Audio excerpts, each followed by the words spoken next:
Hello दोस्तों, Hindi horror stories YouTube channel में आपका स्वागत है। और अब वक्त है डरने का। आगे बढ़ने से पहले मैं एक बहुत ज़रूरी बात करना चाहता हूँ आप लोगों से। मैं जो वीडियो बनाता हूँ ये सब सच्ची कहानियों पर तो बेस्ड हैं, लेकिन ये कहानियाँ मेरे साथ नहीं हुई हैं। ये सब कहानियाँ मुझे अलग अलग सोर्सेज से मिली हैं। मैं सिर्फ इन कहानियों को एक वीडियो की फॉर्म में आप सब लोगों तक पहुँचाता हूँ। भूतों और आत्माओं के बारे में मुझे उतना ही पता है जितना कि शायद आप सबको पता होगा। इसके अलावा मुझे इनके बारे में कुछ नहीं पता। ना मेरे पास कोई ऐसी ताकत है जिससे कि मैं आपको भूतों से बचा सकूं। तो अगर आपको किसी तरह की कोई ऊपरी परेशानी है तो प्लीज मुझे फोन ना करें। मैं आपकी कोई मदद नहीं कर पाऊंगा। मैंने अपना फोन नंबर सिर्फ इसीलिए शेयर किया है जिससे कि आप लोग मुझे अपनी कहानियां भेज सकें और मैं उन पर वीडियो बना सकूं। इसके अलावा नॉर्मल चैट के लिए भी मुझे मैसेज कर सकते हैं, लेकिन प्लीज किसी ऊपरी चक्कर से बचने के लिए मुझे कॉल ना करें। मैं आपकी कोई मदद नहीं कर पाऊंगा। अब आज का वीडियो शुरू करते हैं। हरी हरी फसलों से लहलाते हुए खेत किसी का भी दिल खुश कर सकते हैं, लेकिन क्या आपको पता है कि यही खेत कितने डरावने भी हो सकते हैं। ज्यादातर खेत गांव से दूर, शहरी आबादी से दूर बने होते हैं, और इन सुनसान खेतों में काम करने वालों का सामना कई बार कुछ बहुत ही डरावनी चीजों से भी हो जाता है। खेतों में फसल उगाने के लिए बहुत मेहनत करनी पड़ती है, और जब फसल लग जाती है तो दिन रात उसकी रखवाली भी करनी पड़ती है।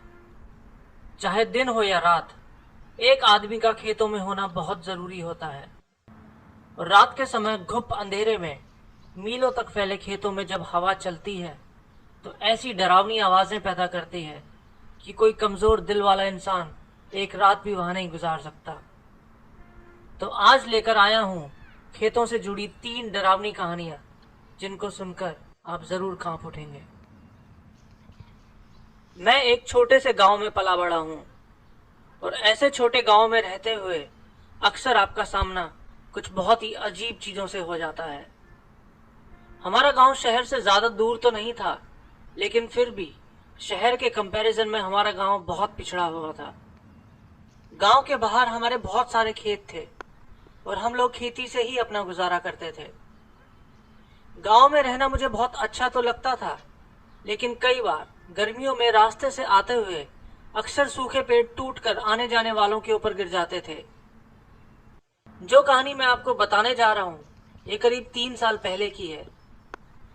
खेतों में रखवाली के लिए हमने 3 कुत्ते भी पाले हुए थे, जो कि खेत में ही रहते थे, और हर रोज सुबह शाम उनको खाना डालने की जिम्मेदारी मेरी ही होती थी। वो तीनों कुत्ते बहुत ज्यादा बड़े तो नहीं थे, लेकिन वो बहुत तेज थे और बिल्कुल डरते नहीं थे। दिन में तो वो फिर भी शांत रहते थे, लेकिन रात में कोई अगर गलती से भी हमारे खेत में घुस जाए तो वो उसको भगा देते थे। मेरी उनसे बहुत अच्छी दोस्ती थी। मैं जहां भी जाता वो मेरे पीछे पीछे ही रहते। खेत में ही हमने एक छोटा सा कच्चा मकान भी बना रखा था, जिससे कि रात में अगर कोई खेत में रुके तो उसी कमरे के अंदर ही रुक जाए। साथ ही मेरे पापा ने उसी कमरे में ही कई तरह के औजार भी रखे हुए थे। वैसे तो नॉर्मली मैं शाम के 6-7 बजे तक कुत्तों को खाना दे ही देता था, लेकिन उस रात दोस्तों के साथ बातें करते करते मुझे वक्त का अंदाजा ही नहीं रहा और मैं लेट हो गया। रात के 8:30 बज चुके थे। मैं जल्दी से खेतों की तरफ जाने लगा। सर्दियों के दिन थे और उस रात कोहरा भी कुछ ज्यादा ही था, और ठीक से कुछ दिख भी नहीं रहा था। मैंने एक टॉर्च लाइट उठाई और जल्दी से खेत पहुंचा। खेत पहुंचकर मैंने कुत्तों को खाना डाला और उसी कमरे में जाकर लेट गया और गाने सुनने लगा। ना जाने क्यों उस दिन हवा में कुछ ज्यादा ही सन्नाटा था। यहां तक कि खेतों में मौजूद छोटे मोटे कीड़ों की भी आवाज नहीं आ रही थी। खैर, मैंने ज्यादा ध्यान नहीं दिया और लेटे लेटे गाने सुनने लगा। वो पहली रात नहीं थी जब मैं खेत में अकेला रुका था, लेकिन पहली बार मुझे खेत में बहुत अजीब सा लग रहा था। मैं ये तो नहीं कहूंगा कि मैं डरा हुआ था, लेकिन पता नहीं क्यों मेरा दिल कह रहा था कि मैं वहां से चला जाऊं। ऐसा लग रहा था कि कहीं से कोई छुप कर मुझे देख रहा है। लेकिन मेरे तीनों कुत्ते बिल्कुल शांत थे, इसलिए मैंने भी उस ख्याल को अपना वहम समझकर टालना चाहा। करीब 2 घंटे बाद मुझे टॉयलेट जाने की जरूरत महसूस हुई, तो मैं कमरे से बाहर निकल के जाने लगा कि तभी मेरी नजर कोहरे के बीच दूर किसी चीज पर पड़ी। वो देखते ही मेरा दिल जोर जोर से धड़कने लगा। मेरे दिल में एकदम से बहुत ज्यादा डर आ गया। लेकिन कुछ ही सेकंड्स बाद मैंने रियलाइज किया कि वो तो सिर्फ एक नील गाय थी, जो शायद घास खाने के लिए खेत में घुस आई थी। अक्सर ऐसा होता था। लेकिन हैरानी की बात यह थी कि जब भी कोई जानवर खेत में घुसता तो हमारे कुत्ते उसको भौंक भौंक के बाहर भगा देते थे। लेकिन इस बार तीनों कुत्ते शांत थे। कुछ तो गड़बड़ जरूर थी। मैंने पीछे मुड़ के देखा तो वो मेरे साथ भी नहीं थे।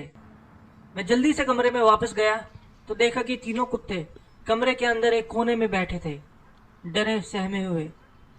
हमारे कुत्ते डरने वालों में से नहीं थे, तो उन्होंने ऐसा क्या देख लिया जिसने उनको इतना ज्यादा डरा दिया? क्या वो कुछ ऐसा महसूस कर पा रहे थे जो कि मैं नहीं कर पा रहा था? मुझे तो कुछ समझ ही नहीं आ रहा था कि मैं क्या करूं। मैंने कुत्तों पर प्यार से हाथ फेरा जिससे कि वो ना डरे। फिर मैंने कमरे में रखे एक डंडे को उठाया और बाहर निकलकर देखने लगा। मुझे डर भी लग रहा था और गुस्सा भी आ रहा था।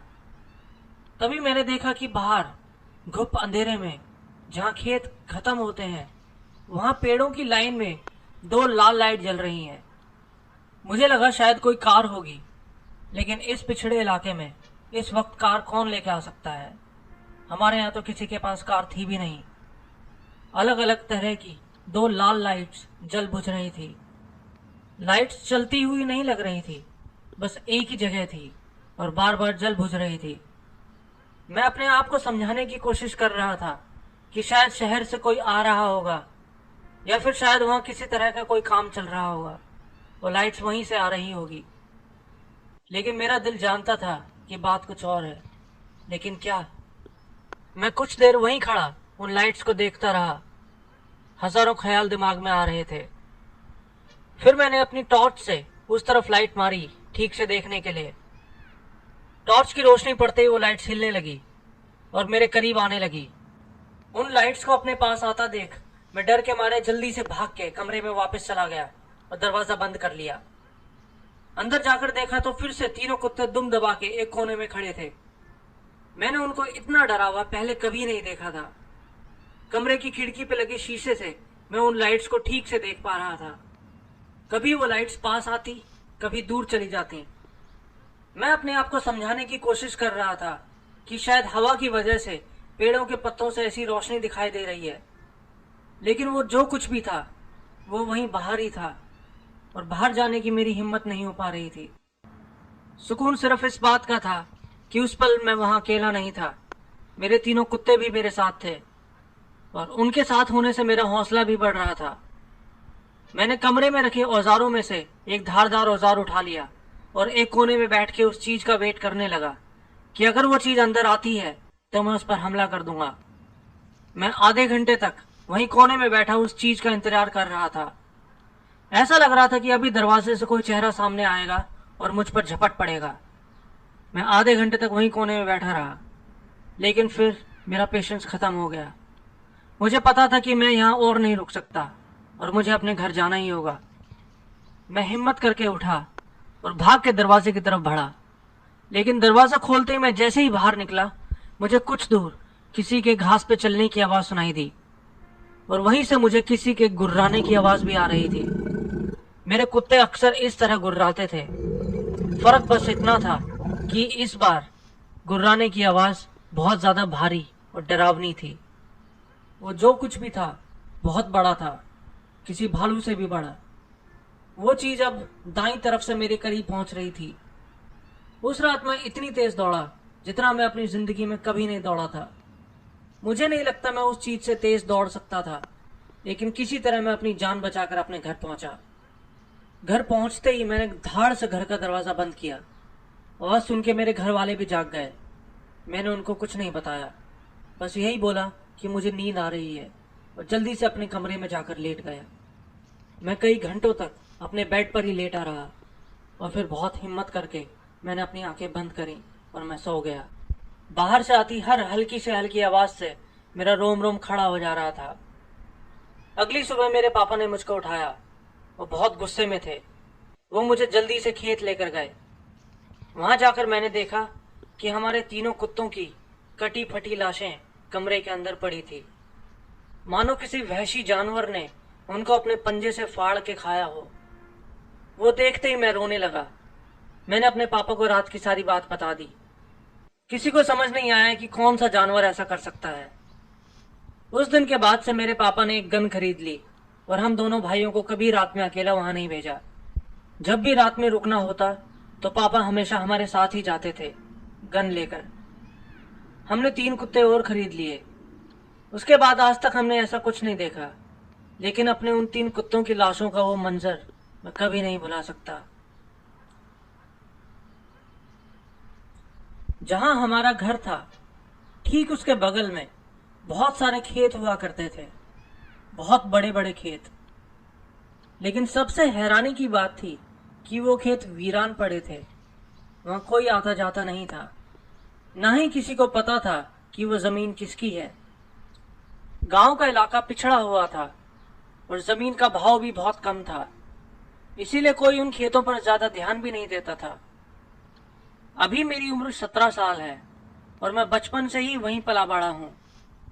वैसे तो हम लोग भी खेती ही करा करते हैं, लेकिन पढ़ाई करने के बाद मेरे घर वाले नहीं चाहते थे कि मैं गांव में जिंदगी गुजारूं। सब चाहते थे कि मैं शहर जाकर कोई नौकरी करूं। तो मेरे घर के बगल में जो खेत हैं वो पता नहीं कब से खाली ही पड़े हैं। यहाँ तक कि आसपास के लोगों को भी नहीं पता कि वो असल में है किसके। अभी 3-4 महीने पहले मैं और मेरे 2 दोस्त खेत में गए थे मस्ती करने के लिए। मैंने तब सिगरेट पीना शुरू ही किया था और हम नहीं चाहते थे कि कोई हमें सिगरेट पीता देखे। इसीलिए हम सबने फैसला किया कि हम उन खाली पड़े खेतों के अंदर जाकर सिगरेट पिएंगे, क्योंकि हमें पता था कि वहां कोई नहीं आएगा। खेत के अंदर जाते हुए हम तीनों बहुत एक्साइटेड थे। रात के करीब 8 बजे थे और हम अपने मोबाइल फोन्स की लाइट की मदद से ही आगे बढ़ रहे थे। खेतों के बीच से गुजरते हुए इतनी बड़ी जमीन के वीरान पड़े होने की एक अजीब सी मायूसी हम महसूस कर रहे थे। किसी जमाने में लोग इन्हीं खेतों पर अपने लिए फसलें उगाते होंगे, लेकिन अब ये खेत ऐसे वीरान और मायूस पड़े थे मानो किसी को इनकी कोई कदर ही ना हो। अंदर जाते हुए हम सब हंसी मजाक कर रहे थे और किसी को भी कुछ भी अजीब सा या डरावना नहीं लगा। लेकिन एक चीज जो हम तीनों को बहुत अजीब लगी वो ये थी कि वीरान होने के बावजूद हमें वहां किसी शराबी या नशेड़ी के आने का कोई निशान नहीं मिला।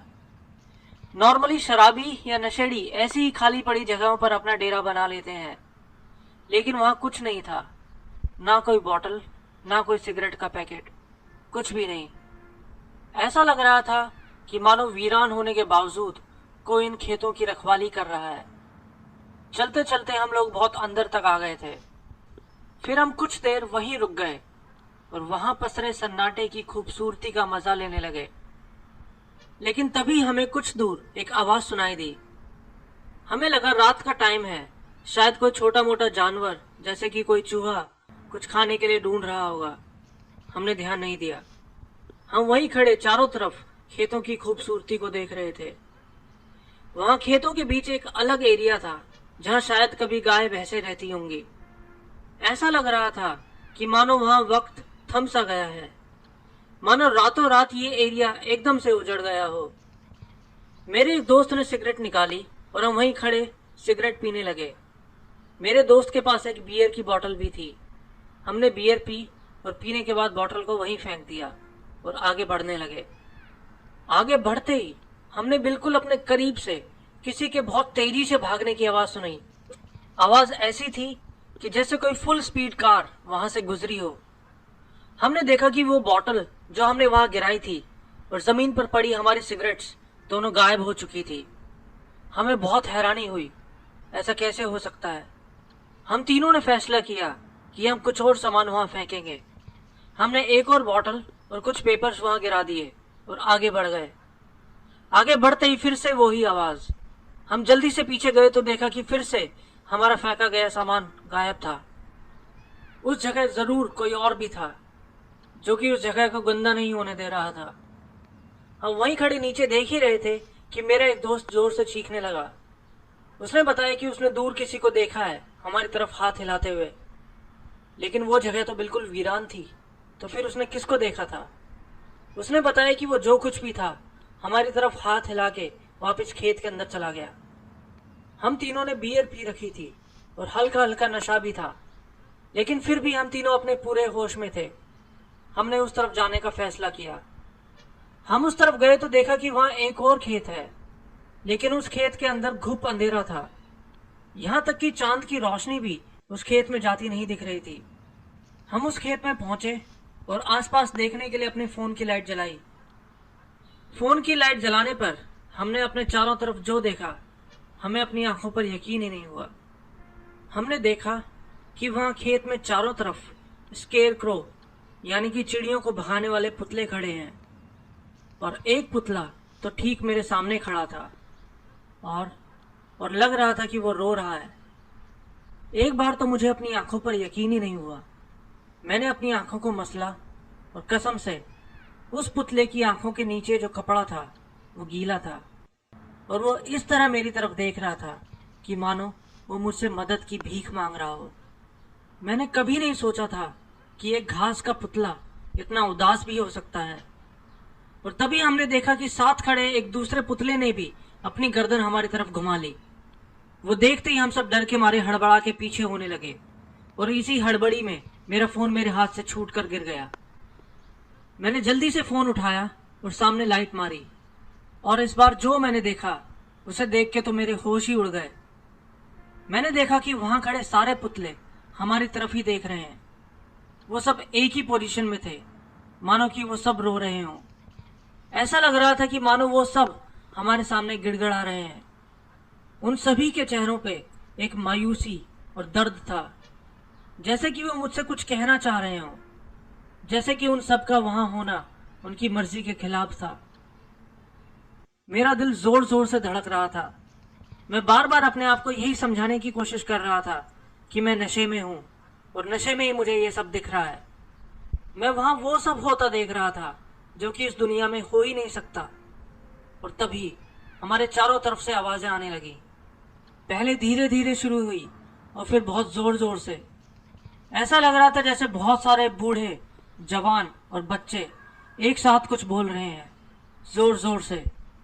हमारी मदद करो, हमें काम दो, हमें घर दो। आवाजें लगातार हमारे चारों तरफ से आ रही थी।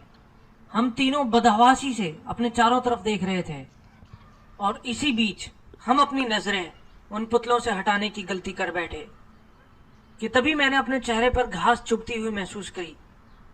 मैंने धीरे से पलट के देखा तो लगा कि मेरा दिल अभी मेरे मुंह में आ जाएगा। मेरे ठीक सामने एक पुतला खड़ा था। वो उस जगह खड़ा था जहां वो पहले नहीं था। वो बहुत ऊंचा था, और देखते ही देखते वो मेरी तरफ झुका। मैं हड़बड़ा के गिर गया, और तभी मैंने अपने चेहरे पर कुछ महसूस किया। वो एक आंसू की बूंद थी जो मेरे चेहरे पर गिरी थी। उस पुतले का आंसू जो ठीक मेरे सामने खड़ा था। बस वही पल था जब हम तीनों पागलों की तरह वहां से भागने लगे, अंधेरे में ही। कुछ दूर पहुंचते ही वो चारों तरफ से आती आवाजें बंद हो गई। हम वहीं रुक गए और पीछे मुड़ के देखा। सारे पुतले अपनी ओरिजिनल जगह खड़े थे, चुपचाप, अकेले, मायूस। उनके चेहरे अभी भी गीले थे उन आंसुओं से जो शायद उनकी आंखों से निकले थे। हम तीनों बिना एक शब्द बोले वहां से चले गए। वो पहली और आखिरी बार था जब हम उन वीरान खेतों में गए थे। मुझे पता है इस दुनिया में बहुत सारे ऐसे लोग हैं जो कि गॉड में बिलीव नहीं करते, ना ही शैतान में बिलीव करते हैं। काश मैं आपको कोई ऐसी कहानी बता पाता जिसमें कि कोई फरिश्ता मेरी जिंदगी में आया हो और मुझे शैतान से बचाया हो, लेकिन ये कहानी ऐसी नहीं है। मुझे नहीं पता कि इस दुनिया में गॉड है या नहीं। अगर है भी तो वो दुनिया में इतनी बुराई को कैसे पनपने दे रहा है। लेकिन जहां तक शैतान का सवाल है तो मुझे शैतान पर पूरा यकीन है। मैंने शैतान की आंखों में आंखें डालकर देखा है। उसकी आंखों में मौजूद वो मनुष्यत और वहशीपन मैं कभी नहीं भुला सकता। वो आंखें ऐसी थी मानो दो काले गहरे गड्ढे जिनमें कभी कोई रोशनी गई ना हो, बिल्कुल खाली। और अब वो खालीपन मुझे खाया जा रहा है। मुझे नहीं पता मैं कितने दिन इस हकीकत को और झुठला पाऊंगा, लेकिन मुझे ऐसा लगने लगा है कि जैसे मैं किसी और ही दुनिया में जा रहा हूं। मुझे अजीब अजीब सी आवाजें सुनाई देती हैं। बंद कमरे में ठंडी हवाएं महसूस होती हैं। ऐसा लगता है कि कोई मेरा नाम पुकार रहा है।